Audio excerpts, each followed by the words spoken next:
I am Yash Koringa from Trio Teachers and I am currently pursuing Electrical and Electronics Engineering from BITS Pilani Hyderabad campus. I would like to request the viewers to please wear your mask when you go outside and mainly stay at home. Do not go without necessary works and please use sanitizers for please do sanitize your hands for 20 seconds. I would like to ask ACP Sir to tell about the vaccines also. Hi everyone, stay safe. The only way that we can get rid of this pandemic is to prevent it from spreading. I would suggest every person who has access to vaccination, please get yourself vaccinated. I myself have taken the first dose of the vaccine. Stay safe, avoid the pandemic and the spread of the pandemic. The basic objective of our educational startup is that teaching can help them to unlock a student's learning. What we believe is that the art of teaching is the art of assisting discovery. We provide a platform where we connect students, teachers, and institutes and serve each other mutually. We simply act as a link between the teachers and students or institutes without any internal interference. Our motto is to the students, for the students, by the teachers. Test analysis is to assist students along with making them understand their weakness and strong points. It is an educational approach that aims to customize learning for each student's strengths, needs, skills, and interests. Each student gets learning plan that's based on what they know and how they learn best. And today we have Dr. VVN Acharya, mainly known as ACP Sir, to enlighten us and share his views on the topic personalized analysis. I find myself very lucky being ACP Sir student and he is a great teacher, but there will be something more about him. So I would request ACP Sir to tell us something more about you. Hi Yash. First of all, thank you for inviting me for this talk. It's my pleasure to join you people on this discussion. To speak about myself, I have been teaching since 2000, specifically training students for the IIT entrance examination. Over the years, I have learned that it is not just hard work that helps students get into the IIT or NEET or JEE mains. Is smart work. There is a small and yet a huge difference between hard work and smart work. Quite a few students put in hard work, but it is smart work which places one student ahead of the other. Yes, to speak about myself, I have been lucky that I am teaching students who are in the age group of 16 and 17. That makes me feel young. Initial stages of my teaching, I was very enthusiastic. Slowly, as the years passed by, I have learned so many things. And the main thing I have learned in the profession of teaching is we remain a student all our life. Yes, sir. Every teacher is a learner also, and every student is also a learner. So, sir, please tell our viewers about journey of your life since engineering to teaching field. In fact, when I started teaching, it was coincidental. After submitting my research thesis, 3 of the copies go for adjudication, 2 for Indian guides and 1 abroad. So the thesis which used to go for external adjudication takes 1 year to come across. So in that 1 year, I was actually waiting for the results of my research work to come back. So during that time, it was my guide who propelled me and he told me, I'll not see you sitting idle in the research scholars hostel. Start doing something. Either continue with research or teach. So then it was I started teaching. I was just waiting for my research publications to come. Those days, email was a new innovation. So sending something by an email was itself a very new thing for us. And during those times of communication, when I started teaching, I realized this was my strength. And hence I continued teaching. Strangely, 1998, India went nuclear. I submitted my thesis in the year 2000, and there was then a ban by US on intellectual transfer. Quite a few of my seniors went abroad for postdoctoral fellowship. But when it came to my time, there was literally no exchange of postdoc posts between India and US.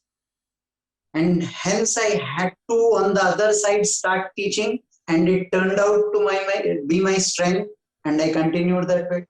You call it a coincidence or an incidence, it's the same for me. Yes, even time tells the strengths of a person. Will you please True. narrate the point of your life when you decided to start teaching? It was during my research, I used to take part-time classes in one of the engineering colleges, missed degree colleges. That was between 1995 and 2000. Morning 8 to 11, 8 to 9:30, sometimes I used to take classes. So that was the first time I felt that yes, teaching also can be picked up as a job. Research we used to do with so much passion that we never thought of any other profession while doing research. So the first time it came to my mind, I used to take up these part-time lectures based on the availability and sometimes my guide's insistence. So once I started taking the part-time lectures, I felt, yes, this is also a profession which can be opted for. Initially, I was very nervous with it.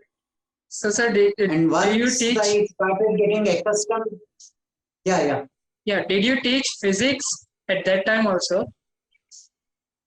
Yeah, physics and material science. Okay. Physics and material science. Yes, that's nice. Sir, I would like to ask you, and so that was when I thought yeah. Yeah, sir. So, yeah, yes, speak. How important is it to do a test analysis?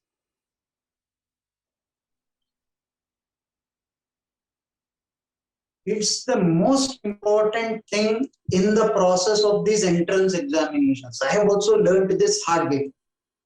I'll tell you one incident. Way back, it was in 2006.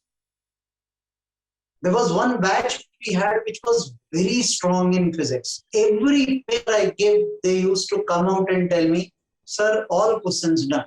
Finally, I thought I'll have to take these students for a ride. And one paper on magnetism I set up in such a way that at least one or two questions they will fall for a trap. They came out of the examination hall and I was anxious. I was very anxious to know how they did it. One student told me, sir, there are two traps in the paper and you gave only 4 marks for that question. I didn't feel it worth it. So I didn't attempt. I was wondering, that student was a very good student who was expected to go for the International Physics Olympiad. And he tells me for 4 marks, I didn't find it worth it. I will have to go around and do the calculations. And itna time, so much of a time I will not invest on the question for 4 marks. While another student comes out of the examination hall and he tells me, sir, I have done it. So I was very impressed. So I was under the impression that the student who did it will get a better rank. Incidentally, the student who did it landed up with an All India rank 54. The student who left it seeing the number of marks landed up within the rank of first 10. Hard way through, those students taught me one very important lesson that day. Analyze how much time you are giving per question. See the amount of time you are giving for the question and the number of marks you are getting. If they are proportional, invest your time in the examination hall. If not, do not invest your time in the examination hall on those questions. I also evolved over the years with these kind of students who taught me that analysis of the paper is equally important, and that makes it a smart. Yes, sir, that's true. I'll put it in another way.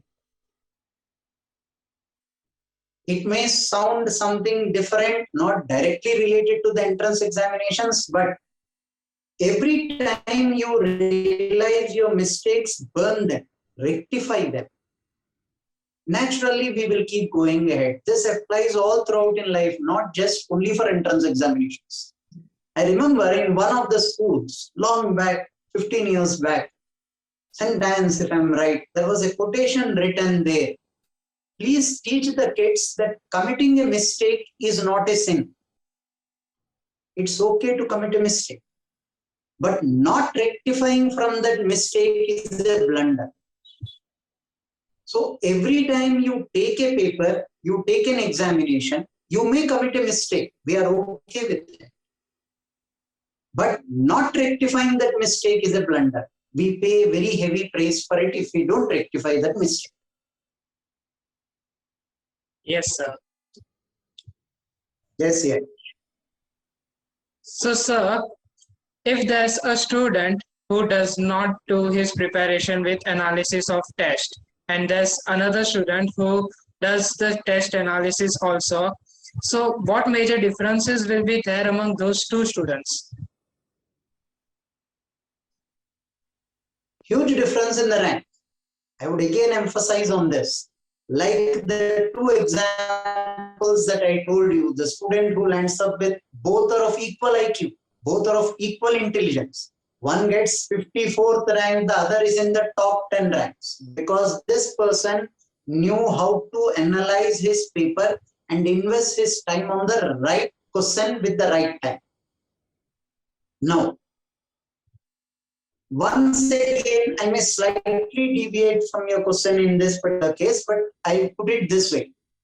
As the famous story about Thomas Alva Edison goes, it seems at the age of 65 those days, he had an electrical company on the outskirts of England with very meager insurance. In a particular short circuit, the electrical company caught fire. All the employees ran out.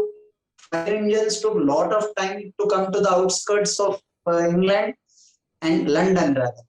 And then it was observed that Thomas Alva Edison was sitting on one rock and he was laughing. People thought he went mad. All his life savings are gone in flames in that particular company. But then he says, all my mistakes are burned. I can start it afresh. He knew what mistakes he committed while constructing the company or in the process of developing that company. And he was true. Within 1 week from then, he came up with new patents. And Thomas Alva Edison is the person till date with the maximum number of patents that he has got. Nobody yet broke his record. He has got a few thousand patents on his name. 1 week after his company was burnt, he came up with a new patent. He actually burnt his mistakes, rectified his mistakes, and moved ahead. So if you analyze your mistakes, that's when you will know where you have got to rectify them. Do you have any technical way of analyzing these mistakes? Yes, we have a technical way of doing minute analysis. I'll explain that to you now. It's like this. After every paper, select every wrong question that you have gone wrong with, and then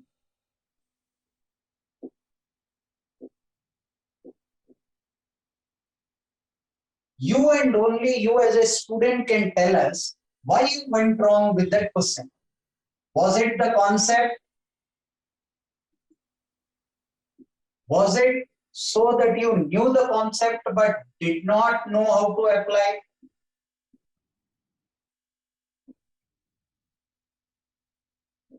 Or is it a silly mistake? There are three possible mistakes that a student can commit in an examination. I didn't know the concept of this question. Fair enough. Now we know how to rectify it. Learn it. Learn it from the right book. Correct book. Go by the standards. Say, I teach physics. I'll give you an example. If ever there's a controversy in a concept, look at a book like Halliday Resnick. What it says will be correct. It's not just a good book, it's a complete book when it comes to both the JEE and the NEET entrance examination. JEE mains, JEE advanced, NEET be bits. You as a student of bits must have used that book. Nothing better than that. Yes. In a particular question, you didn't know the concept. Learn it from the correct book. Suppose I knew the concept but did not know how to apply this. You need some more practice of such type of questions. Select specifically those questions. The reason why I'm insisting on this is, suppose I couldn't solve a question from a particular chapter and I by default assume that I'm weak in the chapter. You will start redoing whole of the chapter, and time is the most precious thing for the students during these 2 years of preparation. So redoing whole of the chapter does not make sense. Be selective in rectifying your mistakes. Select only those set of problems which you think you are unable to apply and practice a few such type of questions from any possible source available to you. With the present communication system, I think every material all over the country is available for every student. So selecting a few questions and doing will not be difficult for the kids. Silly mistakes is something strange. It's not always silly. It is a human bias.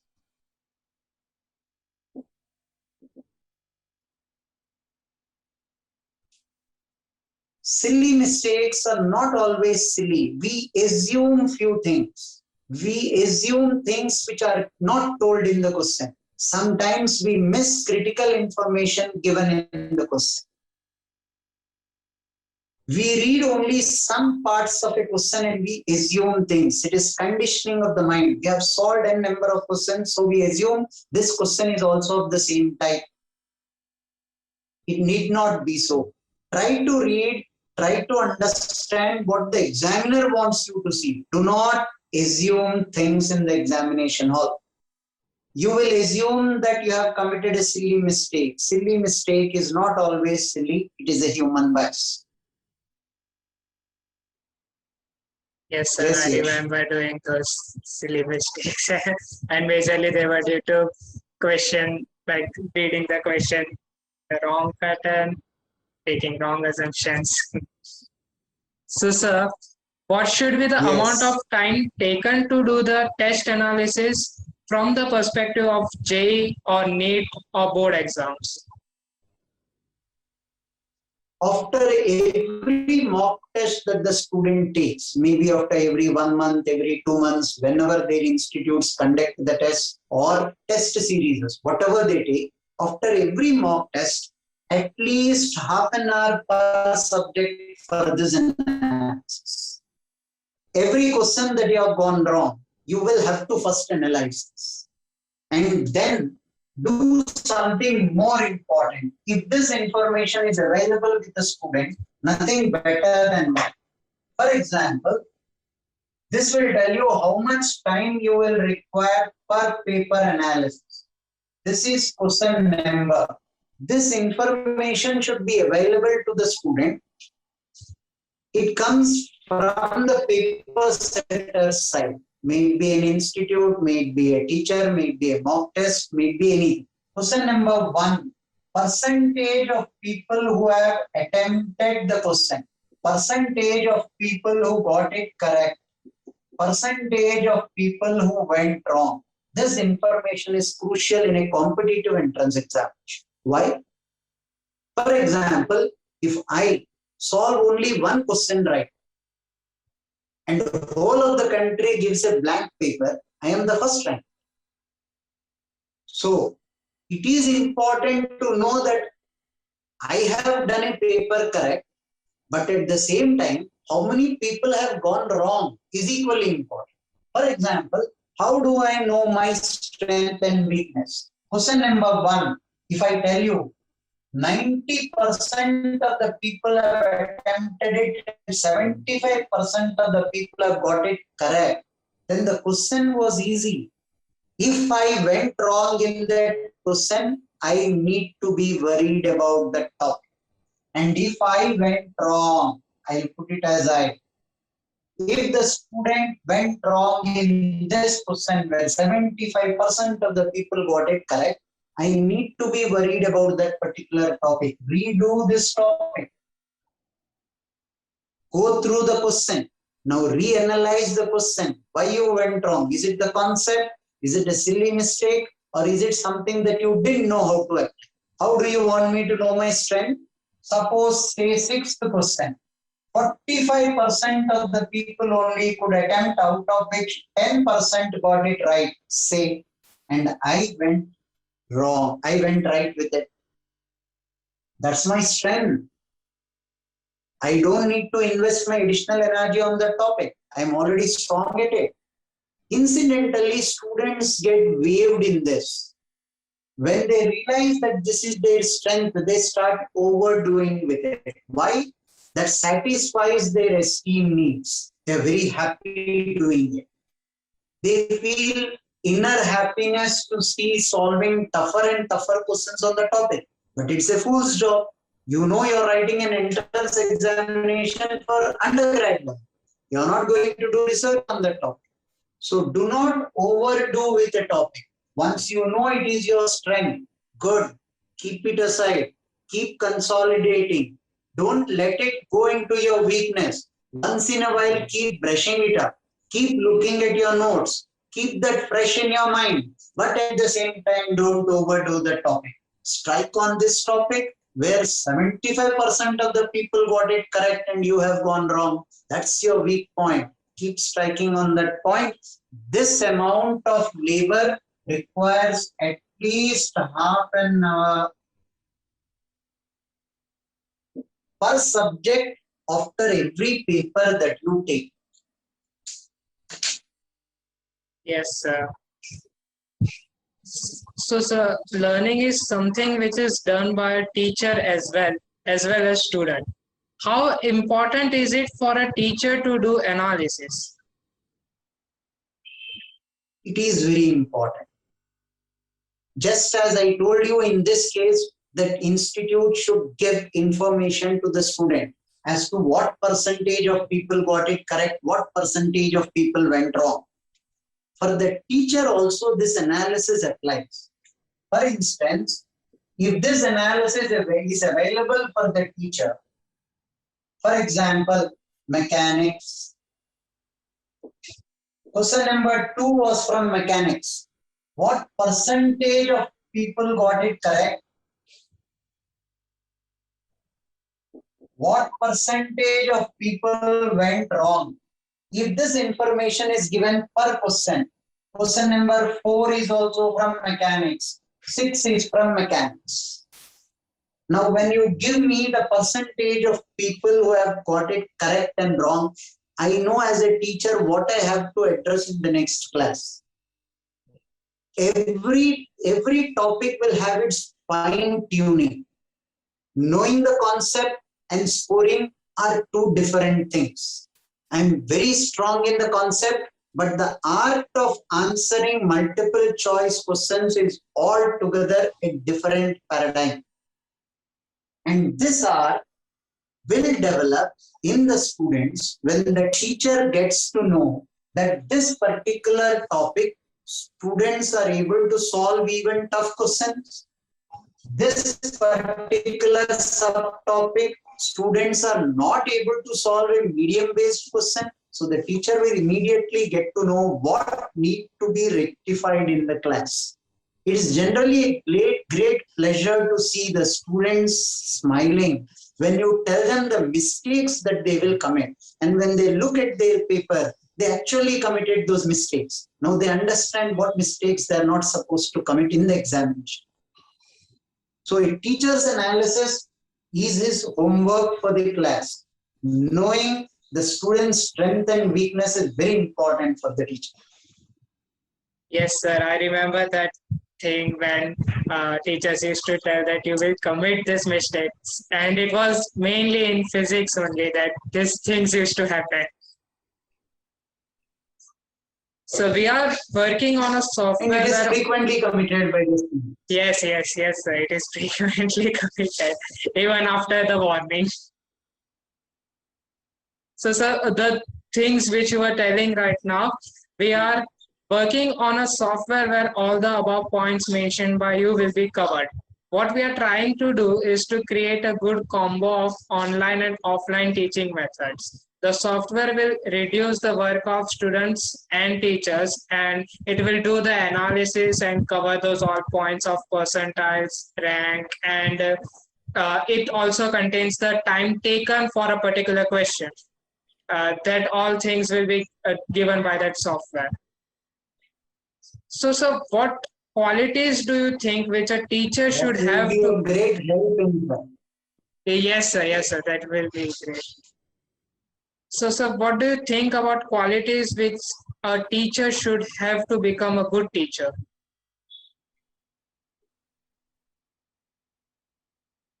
There's no upper limit for the growth of a teacher. First point, a teacher should be a student all his life. If he is ready to learn, the process continues. And we have to learn all our life. This is a must. That's the first step towards teaching. The more you teach, the more you realize how much you do not know. And as and when we grow, we keep understanding how much we do not yet know. Second quality in a teacher is something that my teachers used to tell me in my childhood: practice before you preach. I remember one of our teachers used to tell us this story. You heard of this saint by name Swami Ramakrishna Paramahansa, Swami Vivekananda's guru. It seems a mother brings a small kid near Ramakrishna Paramahansa and tells him, "My son is eating too many sweets." Bengal is famous for sweets. Yes. And then Ramakrishna Paramahansa looks strangely and he tells, "What do you want me to do? Kindly do something so that he doesn't eat too many sweets. He is already obese." Now all the disciples were wondering, what magic can the teacher do that the child do not eat a sweet? Ramakrishna Paramahansa tells the lady, "Bring the child next week on the same day to me." The lady takes the child, comes back the next week. He again plays with the kid for 5 minutes and he tells the mother, "Bring the child again next week to me." The process goes on for 4 to 5 weeks. Then the lady loses her cool. She asks Ramakrishna Paramahansa, "Are you going to really do something or are you making me go around your ashram for no job?" He replies, "Have patience. Please bring the child next week to me. I'll get your job done." Hope is always a ray of hope left over for a mother. She brings the child the next week with little bit of a resentment, wondering if the saint could do anything today. Ramakrishna Paramahansa, as usual, plays with the kid and he tells him, "From today, will you stop eating sweets unless and until your mother offers to you?" The boy nods his head. Everybody is wondering, what is it? After 5 weeks, he just tells the child one word. The mother is not very happy, but nothing can be done and she leaves. 2 days later, she comes and falls at the feet of Ramakrishna Paramahansa, tells him, "Thanks a lot, he stopped eating sweets." Now the disciples were wondering, what did Ramakrishna Paramahansa do that the child stopped eating sweets? After the mother left, they asked him, "What did you do?" He tells them, "I myself had a temptation for sweets when my disciples offer them. For the past 1 month, I was trying to gain a control over my temptation. Once I controlled that, I told the kid not to eat sweets, he will listen to me." So this was something which my teachers used to tell me. I remember this in my childhood. Practice before you preach. This is the second most important quality a teacher should have. And the third, frankly speaking, presently information is available in all the possible sources.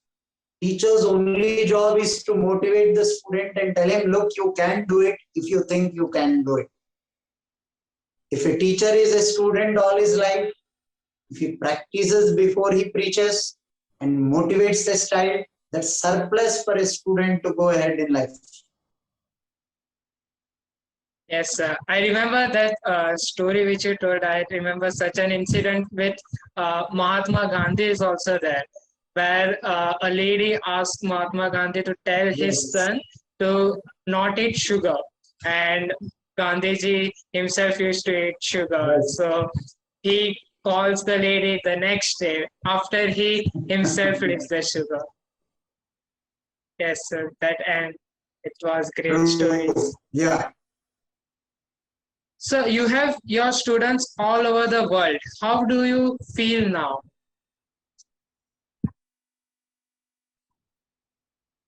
It's a great sense of pride. In fact, recently one of the students who studied from us and graduated from IIT Bombay Mechanical Engineering, he sent a pic on which he was working with one of the leading companies in the world on driverless cars. Now, I was feeling so proud that day. One student sent me a message, sir, I have finished my long back. She was my student. I have today submitted my thesis and I'm awarded doctorate from Stanford. I remember you telling me about your research. So once we read, world has become small because of this communication. Now that we get to know so many students successful all over the globe, it's a great sense of pride. We feel very rich. Yes, sir. Sir, as of now, the competitive exams like JEE and NEET and many more are postponed due to the pandemic. How should the students make the most out of this time so that they can achieve success with flying colors? This is a very crucial point for all the students in the present phase. It's a very sorrowful state that it's easier said than done. I can easily preach here, but practicing this is not easy. Patience. Just imagine this batch is writing examinations from the month of January, and they are continuing to write these examinations. It needs enormous patience from the student side. Conserve your energy because the JEE Advanced is yet to come. They have already taken 2 attempts of JEE Mains. They are yet left with 2 attempts of JEE Mains, and JEE Advanced is yet to come. It's consistent practice. Consistent practice. It's again easier said than done. I have in my life never seen a phase where a student is writing examinations from January for so long. Right? I remember once having read Fritz Kessler, if I'm right, a great violinist. Right? A press reporter asked him, how long do you keep practicing every day? His answer was, if I don't practice for a month, the audience can make out. If I don't practice for a week, my wife can make out.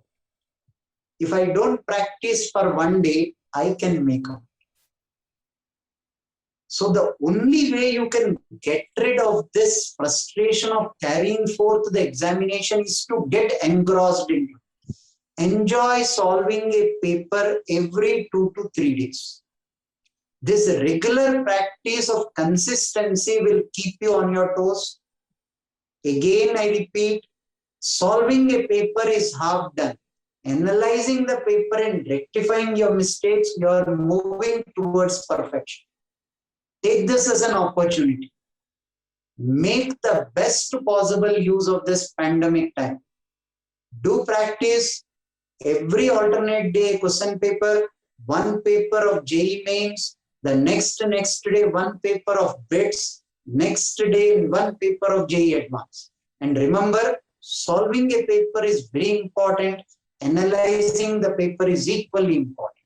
You analyze, rectify your mistakes, burn the mistakes like Thomas Alva Edison, life will be a great story for you thereafter.